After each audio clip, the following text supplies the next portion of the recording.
Thank you very much, everyone. It's a nice hot day, to put it mildly. So we'll make this quick, but it's all very positive, that I can say. And it's my tremendous pleasure to welcome everyone to the White House with my good friend, President López Obrador of Mexico. We've had a very outstanding relationship.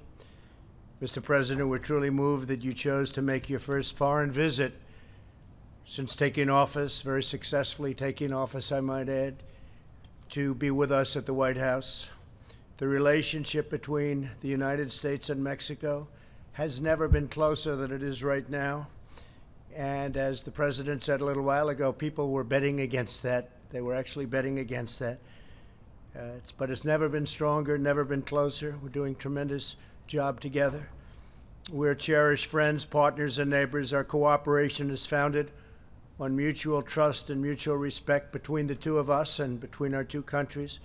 And we honor the great dignity of both nations. With this visit, President López Obrador and I have the opportunity to strengthen the bond we have forged since his impressive election victory more than 2 years ago, a victory the Vice President and Ivanka joined in celebrating at the swearing-in. It was a very exciting day for them. Each of us was elected on the pledge to fight corruption, return power to the people, and put the interests of our countries first. And I do that, and you do that, Mr. President. The tradition of great respect between Mexican and American presidents goes back to the early days of both of our nations, and in particular, it includes President Abraham Lincoln and President Benito Juárez, who each held one another in very, very high esteem. They were great friends, and they did great things together, and we are grateful that this morning President López Obrador laid a wreath at the memorials that stand to each of these leaders right here in our nation's capital. That was a very beautiful, beautiful ceremony. Our countries are linked by trade and travel, by history and culture, by faith and family. The United States is home to 36 million incredible Mexican-American citizens. Mexican-Americans uplift our communities, and they strengthen our churches and enrich every feature of national life. They are hardworking, incredible people. They are also great businessmen and women and make up a big percentage of our small business owners, and very successful. They're very, very successful. They're like you. They're tough negotiators and great business people, Mr. President. Working alongside President López Obrador, we're taking this relationship to new heights and building a powerful economic and security partnership. Together, we have addressed many of the most complex issues facing our two countries that really went unresolved for many years and, frankly, far too long. Should have been resolved long before I got here. But we're achieving great strides and remarkable breakthroughs and strengthening our relationship for decades to come. With everything that we have accomplished, the potential for the future of the United States and Mexico is unlimited. Far, far greater situation really for both countries than anyone thought possible. Today we celebrate the historic victory we achieved together just days ago when NAFTA was officially terminated, one of the worst trade deals in history, and replaced with a brand new, beautiful USMCA. We want to thank Canada also. I spoke with and will be speaking to the Prime Minister in a little while. While NAFTA slashed wages and eliminated jobs, the USMCA includes groundbreaking labor protections for workers in both nations. This landmark agreement will bring countless jobs from overseas back to North America, and our countries will be very big beneficiaries. We are already seeing the fruits because it started. It's the largest, fairest, and most advanced trade deal ever reached by any country, and it will bring enormous prosperity to both American and Mexican workers and Canada. We want to thank everybody. We'll have a separate day with Canada. They're coming down at the appropriate time. But we want to congratulate Canada and the people of Canada, the Prime Minister. But this has been a tremendous achievement. It's actually the largest trade deal ever made. And we made a big one with China, too, but this is the largest trade deal ever made. Our two governments are also in close cooperation to stop the illicit cross-border flow of drugs and guns, cash and contraband, and very importantly, stopping human trafficking. We're forging critical partnerships across the Western Hemisphere to combat the cartels and the smugglers and to ensure safe, humane, and lawful migration. And we've been helped greatly by Mexico on creating record numbers in a positive sense on our southern border. It's been really very, very tight and done a great job. And I want to thank the secretary who's here. We have Chad, you're here someplace. Where is Chad? What a good job you're doing, Chad. Great job. We're proud of you. And you've worked very closely with Mexico. I know you were just telling me what a great help they've been. Right? Thank you very much, Chad. We've also worked closely in the battle against the coronavirus together, saving countless thousands of lives. It's been my honor to help Mexico procure 600 ventilators, and it's going to be a higher number than that. They needed them very badly, and we were able to make them. We're making thousands a week, and we're helping a lot of countries. But one of the first, and maybe the first that I spoke to, was Mexico. We have a lot of them in Mexico, saving a lot of lives. And Mr. President, we're in this fight together, and we're doing very well. Just a couple of things on that. I'm proud to further announce that the U.S. is by far #1 in testing, #1 in the world in testing, and that the mortality rate is the lowest, or just about the lowest, of any nation anywhere in the world. And we're safely reopening our country, and very importantly, we're safely reopening our schools. We want the schools to be open and going in the fall, and most of them, I think, are looking at it that way. It's very important. We're finding out that learning by computer is not as good as learning in the classroom or learning on the campus, and I think you're finding that too. We want to learn in the classroom, so our schools, we want them open in the fall.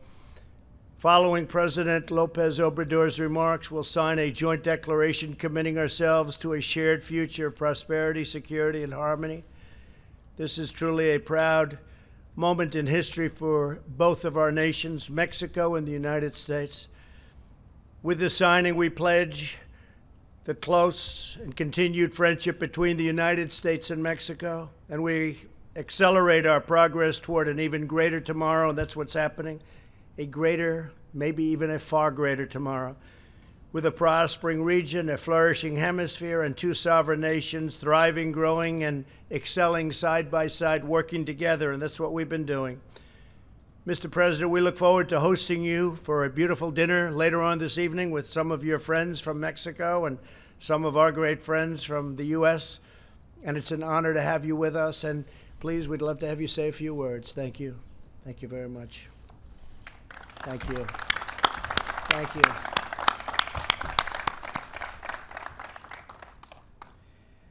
Amigas, amigos, celebro este encuentro con usted, presidente Trump. Mi visita obedece en buena medida a la importancia que tiene, sobre todo en estos tiempos de crisis económica mundial, la entrada en vigor del Tratado de Libre Comercio entre México, Estados Unidos y Canadá. El haber conseguido este acuerdo representa un gran logro en beneficio de las tres naciones y de nuestros pueblos. Como es sabido, América del Norte es de las regiones económicas más importantes del planeta. No obstante, nuestra región es inexplicablemente deficitaria en términos comerciales. Exportamos al resto del mundo 3.579 billones de dólares, pero importamos 4.190 billones de dólares. Es decir, mantenemos un déficit de 611.000 millones de dólares, lo cual se traduce en fuga de divisas menores oportunidades para las empresas y pérdida de fuentes de empleo. El nuevo tratado busca precisamente revertir este desequilibrio mediante una mayor integración de nuestras economías y mejoras en el funcionamiento de las cadenas productivas para recuperar la presencia económica que ha perdido América del Norte en las últimas 5 décadas. Baste señalar que en 1970 la región representó el 40.4% del Producto Mundial y ahora esta participación en la economía global ha bajado a 27.8%. Por ello, el tratado es una gran opción para producir, crear empleos y fomentar el comercio sin necesidad de ir tan lejos de nuestros hogares, ciudades, estados y naciones. En otras palabras, los volúmenes de importaciones que realizan nuestros países del resto del mundo pueden producirse en América del Norte con menores costos de transporte, con proveedores confiables para las empresas y con la utilización de fuerza de trabajo de la región. Desde luego, no se trata de cerrarnos al mundo, sino de aprovechar todas las ventajas que nos brinda la vecindad, así como la aplicación de una buena política de cooperación para el desarrollo. Este tratado permite atraer inversiones de otros lugares del hemisferio a nuestros países, siempre y cuando se cumpla con los principios de producir mercancías de elevado contenido regional y de procurar condiciones salariales y laborales justas para los trabajadores del país exportador o importador de bienes de consumo. Es también importante señalar que este acuerdo significa la integración. Los 3 países aportamos capacidad productiva, mercados, tecnología, experiencia, mano de obra calificada y terminamos complementándonos.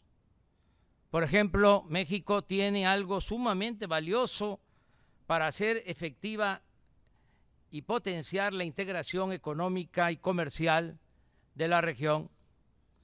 Me refiero a su joven, creativa y responsable fuerza laboral.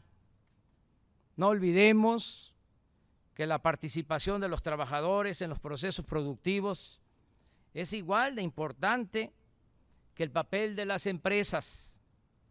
De poco serviría tener capital y tecnología si no se cuenta con buenos obreros que se destaquen por su imaginación, su talento y su mística de trabajo. Además, con acuerdos como este y con respeto a nuestras soberanías, en vez de distanciarnos, estamos optando por marchar juntos hacia el porvenir.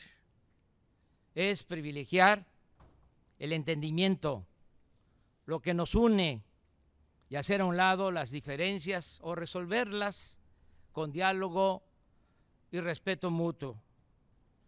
Ciertamente en la historia de nuestras relaciones hemos tenido desencuentros y hay agravios que todavía no se olvidan, pero también hemos podido establecer acuerdos tácitos o explícitos de cooperación y de convivencia.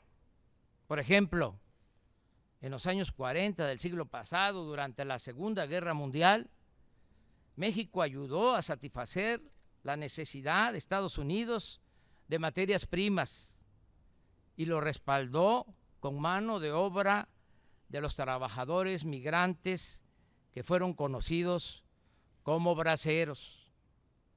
Desde entonces y hasta la fecha, hemos venido consolidando nuestras relaciones económicas y comerciales, así como nuestra peculiar convivencia, a veces de vecinos distantes y otras de amigos entrañables. También, como es sabido, la historia, la geopolítica, la vecindad y las circunstancias económicas de ambas naciones ha impulsado de manera natural un proceso de migración de mexicanas y mexicanos hacia Estados Unidos, y se ha conformado aquí una comunidad de cerca de 38 millones de personas, incluyendo a los hijos de padres mexicanos. Se trata de una comunidad de gente buena y trabajadora que vino a ganarse la vida de manera honrada y que mucho ha aportado al desarrollo de esta gran nación. Asimismo, en México, más que en ningún otro país del mundo, viven y forman parte de nuestra sociedad 1,5 millones de estadounidenses, de modo que estamos unidos más que por la proximidad geográfica, por diversos vínculos económicos, comerciales, sociales, culturales y de amistad. Presidente Trump, como en los mejores tiempos de nuestras relaciones políticas, durante mi mandato como presidente de México, en vez de agravios hacia mi persona y lo que estimo más importante, hacia mi país, hemos recibido de usted comprensión y respeto. Algunos pensaban que nuestras diferencias ideológicas habrían de llevarnos de manera inevitable al enfrentamiento. Afortunadamente, ese mal augurio no se cumplió y considero que hacia el futuro no habrá motivo ni necesidad de romper nuestras buenas relaciones políticas ni la amistad entre nuestros gobiernos. El mejor presidente que ha tenido México, Benito Juárez García, pudo, como usted lo mencionó, entenderse con el gran presidente republicano Abraham Lincoln. Recordemos que este gran líder histórico estadounidense, el impulsor de la abolición de la esclavitud, nunca reconoció al emperador Maximiliano impuesto en México con la intervención del poderoso ejército francés. No es casual que Juárez haya lamentado el asesinato de Lincoln diciendo: he sentido profundamente esta desgracia porque Lincoln, que con tanta constancia y decisión trabajaba por la completa libertad de sus semejantes, era digno de mejor suerte. Lo mismo sucedió con la espléndida relación que mantuvieron, a pesar de las circunstancias difíciles, el presidente demócrata Franklin Delano Roosevelt y nuestro presidente patriota, el general Lázaro Cárdenas del Río. En los días posteriores a la expropiación petrolera, en una carta el general Cárdenas reconoció el buen entendimiento bilateral de la siguiente manera: mi gobierno considera que la actitud asumida por los Estados Unidos de Norteamérica en el caso de la expropiación de las compañías petroleras, viene a afirmar una vez más la soberanía de los pueblos de este continente que con tanto empeño ha venido sosteniendo el estadista del país más poderoso de América, el excelentísimo señor presidente Roosevelt. De modo que, guardadas todas las proporciones y en circunstancias sin duda distintas, la historia nos enseña que es posible entendernos sin prepotencias o extremismos. Ahora que decidí venir a este encuentro con usted, presidente Trump, en mi país se desató un buen debate sobre la conveniencia de este viaje. Yo decidí venir porque ya lo expresé, es muy importante la puesta en marcha del tratado, pero también quise estar aquí para agradecerle al pueblo de Estados Unidos, a su gobierno y a usted, presidente Trump, por ser cada vez más respetuosos con nuestros paisanos mexicanos. A usted, presidente Trump, le agradezco su comprensión y la ayuda que nos ha brindado en asuntos de comercio, petróleo, así como su apoyo personal para la adquisición de equipos médicos que necesitábamos con urgencia para tratar a nuestros enfermos del COVID-19. Pero lo que más aprecio es que usted nunca ha buscado imponernos nada que viole o vulnere nuestra soberanía. En vez de la doctrina Monroe, usted ha seguido, en nuestro caso, el sabio consejo del ilustre y prudente George Washington, quien advertía que las naciones no deben aprovecharse del infortunio de otros pueblos. Usted no ha pretendido tratarnos como colonia, sino que por el contrario, ha honrado nuestra condición de nación independiente. Por eso estoy aquí, para expresar al pueblo de Estados Unidos que su presidente se ha comportado hacia nosotros con gentileza y respeto. Nos ha tratado como lo que somos, un país y un pueblo digno, libre, democrático y soberano. Que viva la amistad de nuestras dos naciones, que viva Estados Unidos de América, que viva Canadá, que viva nuestra América, viva México, viva México, viva México. That's fantastic. Beautiful, Joe. Thank you very much. Thank you very much, Mr. President. Great job. Thank you. And we will now sign a very important document. Thank you.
Thank you very much, everybody. Thank you.